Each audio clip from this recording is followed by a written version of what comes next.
Hi everyone, welcome to chapter 15. So this chapter is focused all about cannabis. So I know this is a topic that many people might have strong opinions on one way or another. So we're going to really try and focus this from an objective standpoint and look at just sort of the effects and factors of the drug and how it interacts with our body and our mind. We're going to talk about a lot of different factors of this. There's a lot to discuss here, both on the, side of how the drug actually works, but also on the societal side as well, in terms of like legality and things like that. So we're going to go into a lot of that for this chapter. There's some interesting stuff here. I find a lot of this really useful information to just be aware of for everybody to understand kind of how this drug works and what we know about it so far. All right, let's cover the last chapter here, chapter 15, and this is all about cannabis. So we're going to go through some different things here. We're going to talk about how this plant is prepared, and we get sort of the actual chemical structures from the plant itself. We're going to talk about the history a little bit here of cannabis. We'll of course talk about the pharmacology, how this works on the chemical structures of the brain. We'll talk about some physiological effects as well as some behavioral effects, and some cognitive effects here specifically as well. This is a drug that of course is very prevalent in today's society and has been studied to a different degree in some cases than many of the other ones we've talked about this semester.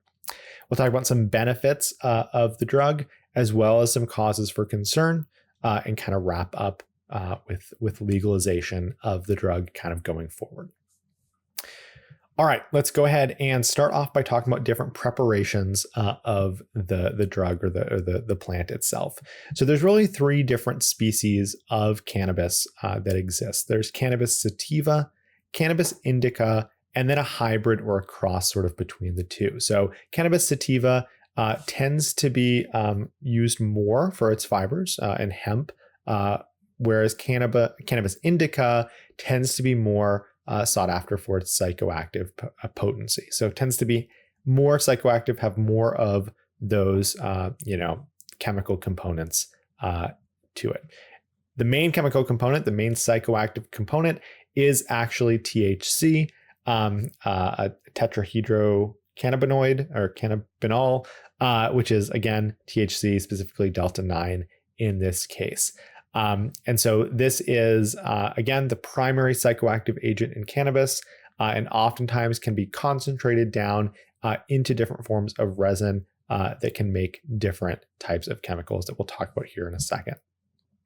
The potency tends to get stronger the more it is compressed down into different forms of resin. And again, different types of strains can have different strengths of that within it. We see some of the strains containing up to, upwards of 30% pure THC in them, while other strains sometimes having as little as 1% THC. And these tend to have been, grown and produced and almost evolutionized over time to be stronger and stronger over the course of the last, few decades. So some of the forms we have here as well are things like hashish, which is a potent preparation of that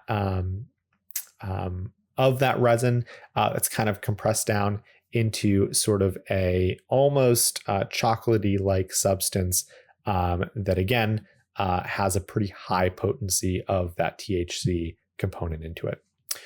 We also have sinsemilla, which is basically a method that is used to grow more potent marijuana, which is what I was just talking about, where more particular strains, more potent strains, stronger strains are selected and then bred together to create more and more of that strength or potency in the resulting offspring plants. So that's kind of how that works. And what happens here, how this is sort of produced and made, is that it's really the flower, right, from those female plants that is the part of the plant that produces that, that chemical structure, that THC, the hallucinogenic component to this.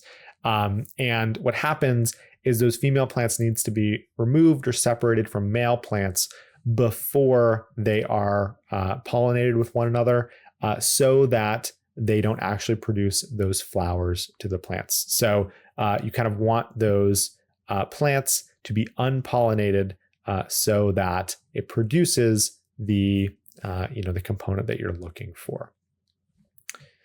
In terms of extraction, so there's a variety of different organic solvents that tend to be used to extract the THC from different plant material.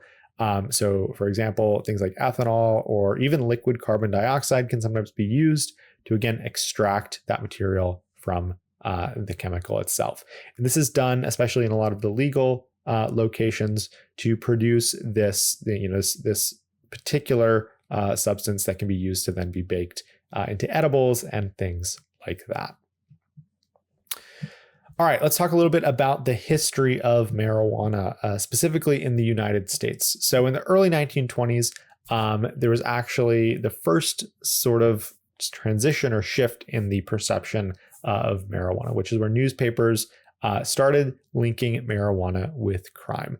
And so interestingly enough, this started to increase the public interest in the substance, because before that, many people sort of were less aware of it. And so this also induced some early regulation efforts where people, because of this link to criminal behavior, because of this increase in interest, there was more concern about the use of this drug. And so regulation kind of increased. It became more of a thing that people were looking into.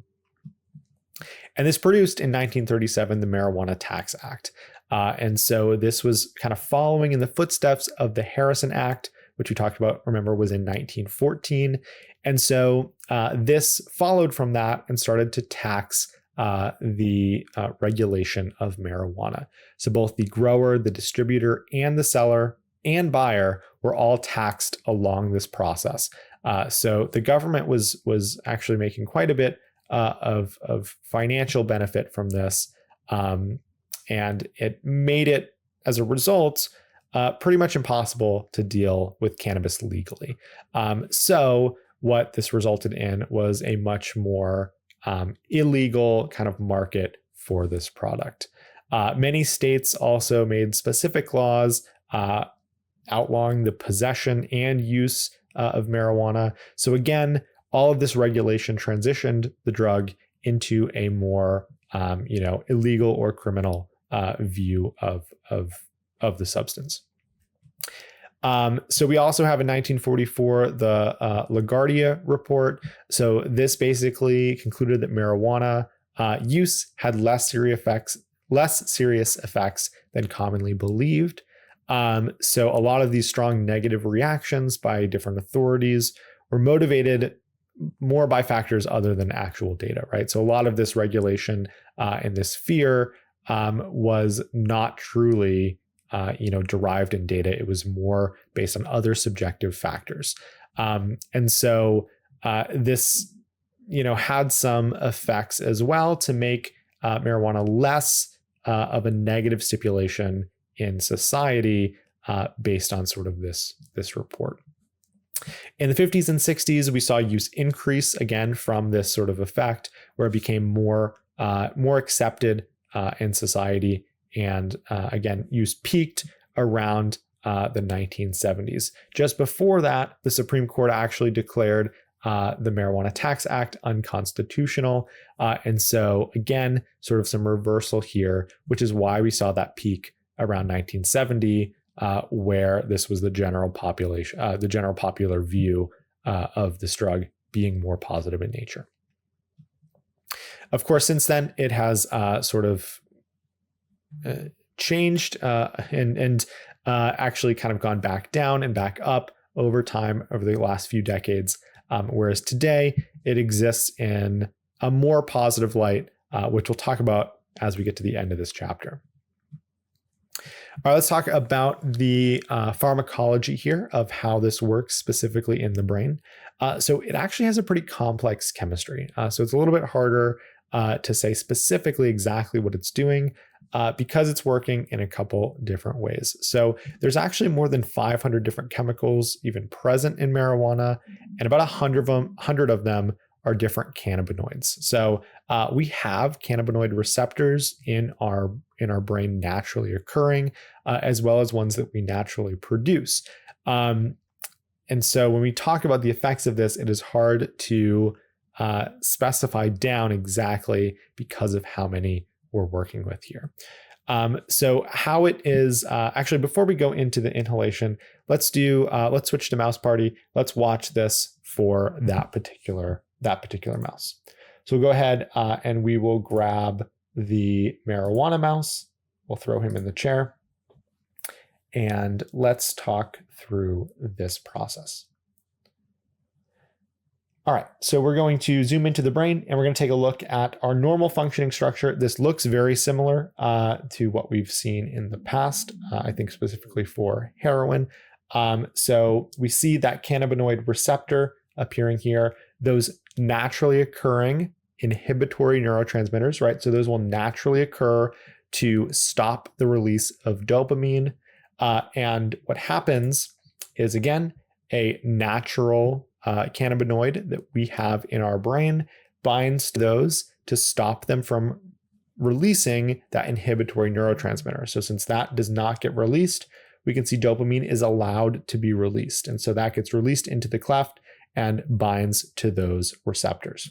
So again, what THC does in this case is it mimics that naturally occurring cannabinoid, and it binds to stop the release of that inhibitory neurotransmitter. So very similar to some other ones we've looked at.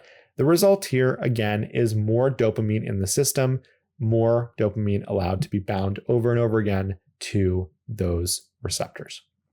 And again, of course, this acts in different parts of the brain. Here, specifically, when we're looking at marijuana, it's often involved in different areas like memory, specifically short-term memory, also different parts of like the bodily awareness, making us feel calm and relaxed and things like that. So again, where in the brain this is working makes a big impact on this as well, even if you see a similar effect at the neurotransmitter level.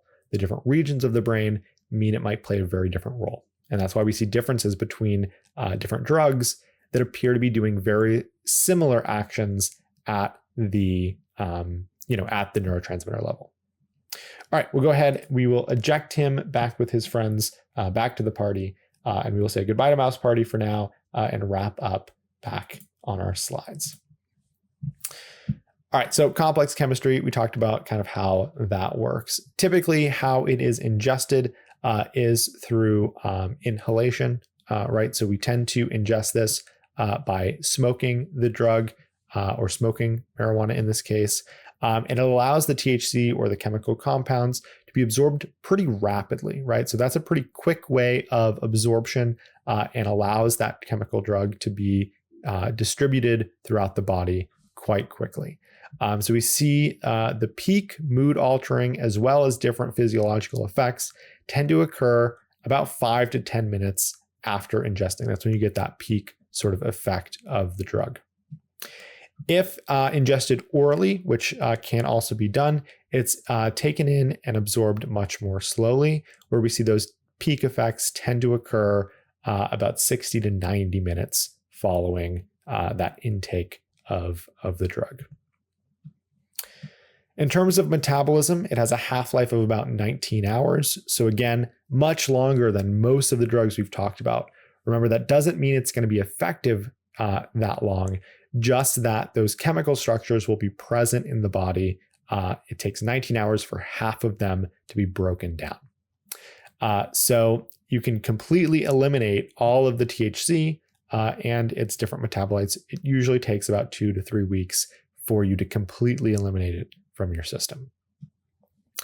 In terms of the mechanism of action, we kind of just showed this here in Mouse Party, but again, it's going to block the inhibit of that, block the release of the inhibition of those inhibitory neurotransmitters. So it allows more dopamine to be released, and it tends to work on the CB1 and CB2 receptors, which again affect sort of different regions. CB2 specifically is interesting because it tends to be found outside of the brain, often in immune cells.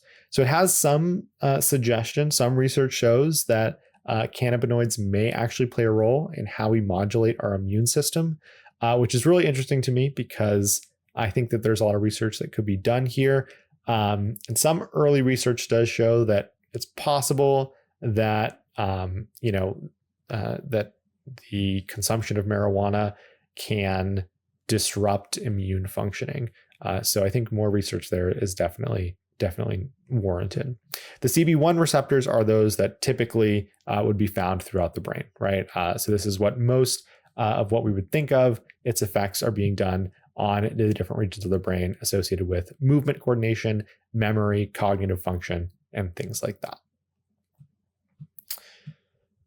Some different physiological effects we have here. So for example, when we talk about cardiovascular effects, this is a pretty well-researched area of this. So it does have different heart effects based on both the time and the amount of the drug that you've ingested. So not only that, but also the method of ingestion. So whether being smoked or consumed orally, it's going to affect these different outcomes. And so when we're talking about cardiovascular, we're looking at heart rate here. So we can see, if we look at the first graph, when smoked, we can see that peak heart rate occurs about 10 minutes after that first inhalation period, and then tends to go down after that to lower amounts. Whereas for the oral THC, it takes closer to 90 minutes actually to see that peak heart rate appear. So again, we can also see we get that higher heart rate increase for the higher concentration or the higher dose in red compared to those other lines as well. Some other just general physiological effects we see are things like reddening of the eyes, dry mouth and throat, often from the smoking component, different pulmonary or breathing effects. These can be both acute, so pretty low effects acutely on breathing, though there may be subjective effects of this. Most of the time, it doesn't actually affect your breathing. However, chronic heavy marijuana smokers tend to have, again, significant sort of lung impairment, similar to smoking other forms of really anything. Smoke in itself is bad for your lungs, regardless of the chemical that you're smoking. In terms of behavioral effects, we see a few different things here as well. And we can talk about sort of different effects. And oftentimes what's interesting is experienced smokers oftentimes are more easily able to distinguish these different effects. All right, so we have some subjective effects, right? So obviously this euphoria or this high feeling, mellowness, effect happens, as well as hunger tends to increase. Oftentimes it can also lead to paranoia, especially in more infrequent users, and then also rarely as well hallucinations, especially when consumed at higher levels and for more infrequent users. It affects food intake. Often it's pretty documented that marijuana increases the amount of food people tend to consume, and this can be beneficial in different types of medical uses, such as the treatment of different cancer drugs and things like that reduce appetite. We also see some verbal behavior. So this is really interesting to me. But verbal exchanges, so actual words and communication, tends to decrease. So people speak less when they've consumed marijuana. However, nonverbal social interactions tend to increase. So ways that you communicate with people without actually speaking, maybe using your hands or other forms of communication, tend to actually increase, which is kind of interesting to me. In terms of the cognitive effects, we can talk about this again from an acute perspective, meaning short term, we're looking at some effects that happen.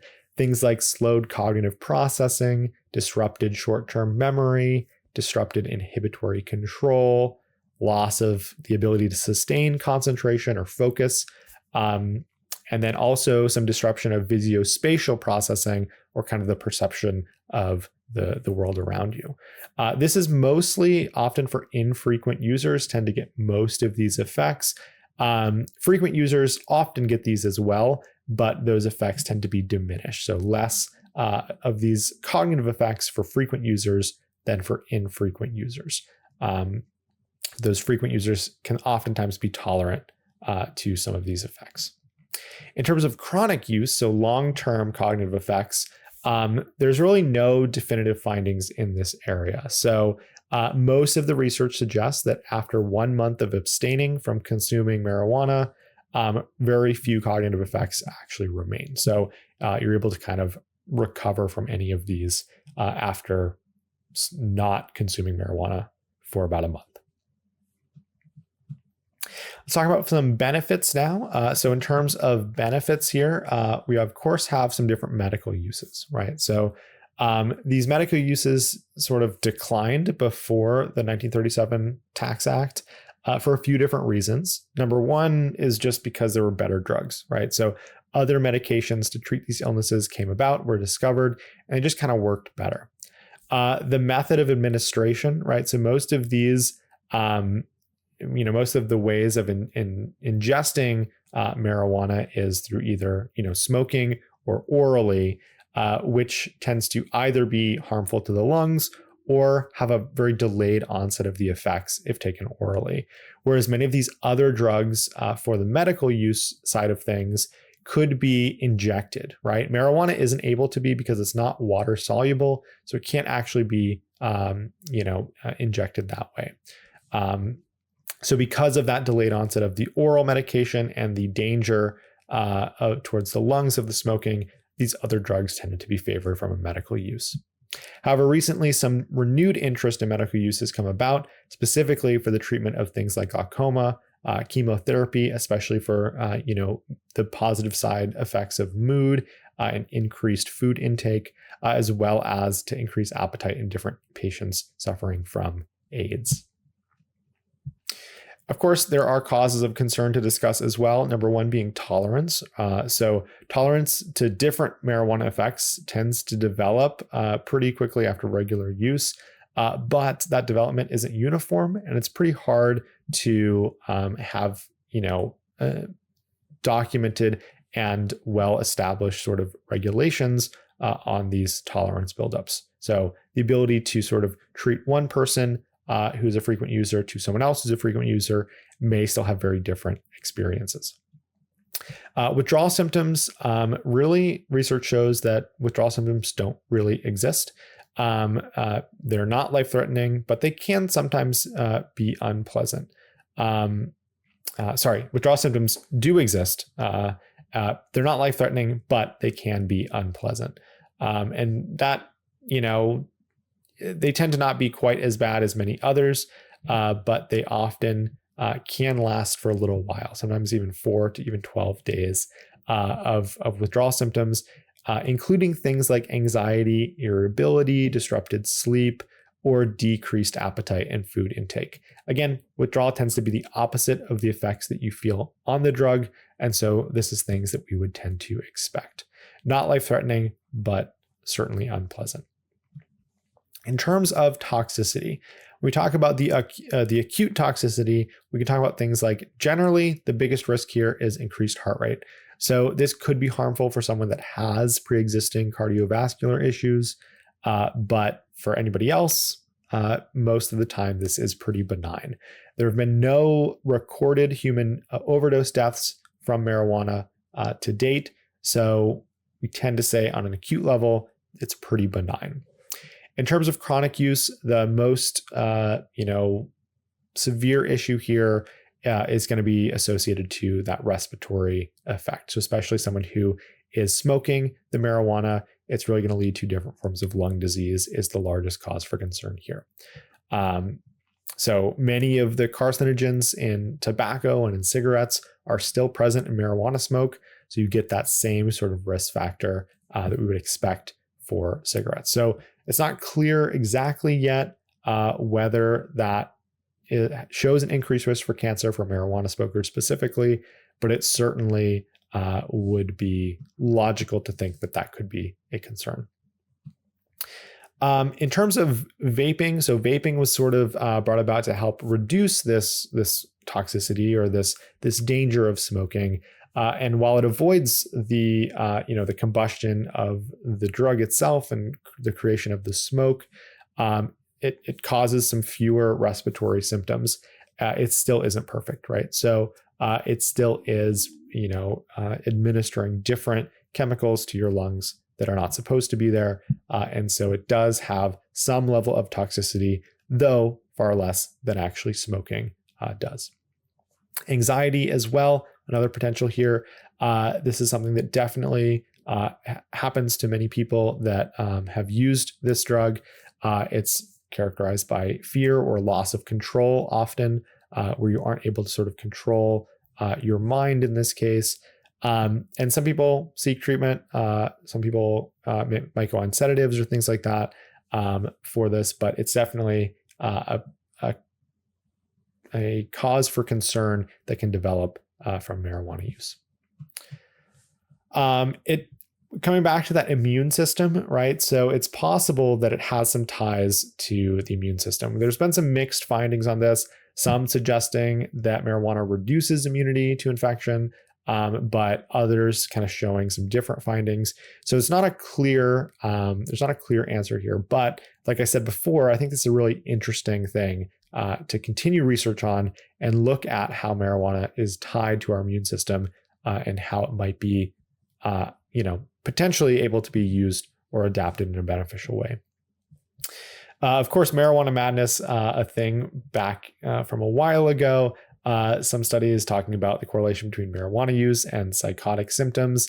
Of course, most of these studies tend to be, correlational in nature, and causation is really hard to determine.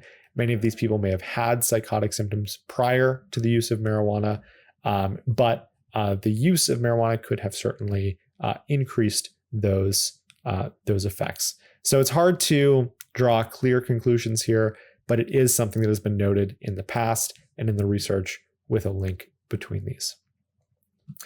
And then I'll kind of end here on the toxicity or cause for concern on the driving ability. This is a huge area of research, something that many people debate and talk about today, especially in the states where marijuana is legal, how to go about regulating and maintaining the safety of driving and roads for people that consume marijuana and choose to drink or choose to drive.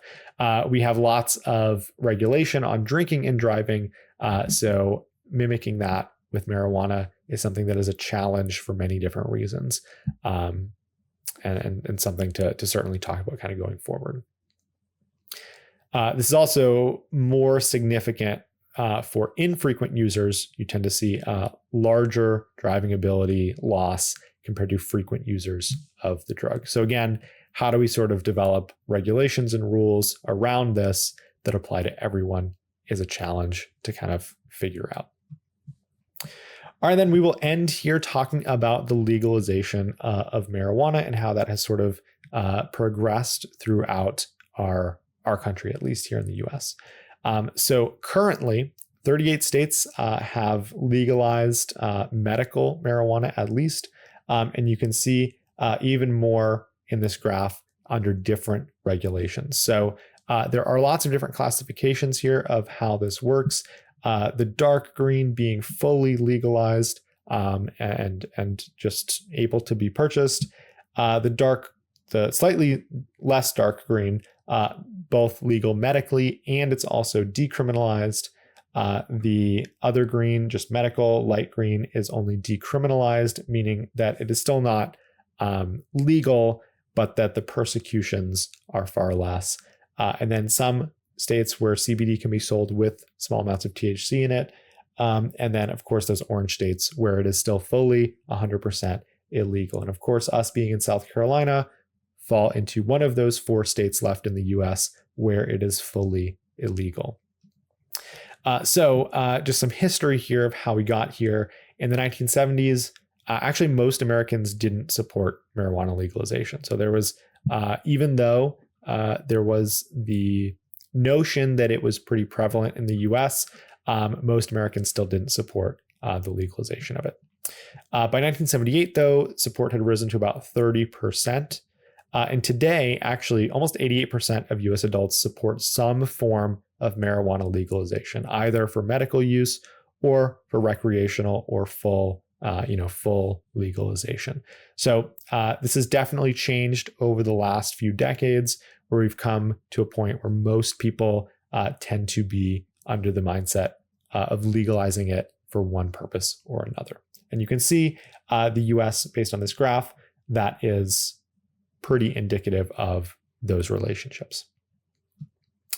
However, it does still remain a Schedule 1 drug, meaning that from the federal level, from the FDA, it is still considered a dangerous drug with no medical utility and should be fully sort of regulated and kept illegal. So from a federal level, it is still illegal, and something that I expect we will see some potential change in the near future, though that is quite hard to predict. People have been saying that for a long time, and it'll be really interesting to see kind of how this develops going forward. All right, so that wraps up chapter 15. I hope you guys enjoyed that. So next week, we're going to be shifting gears a little bit. So now we're talking less about individual drugs, and we're going to kind of wrap this semester up, focusing on how can we benefit society? How can we take what we've learned from this and do some good with it?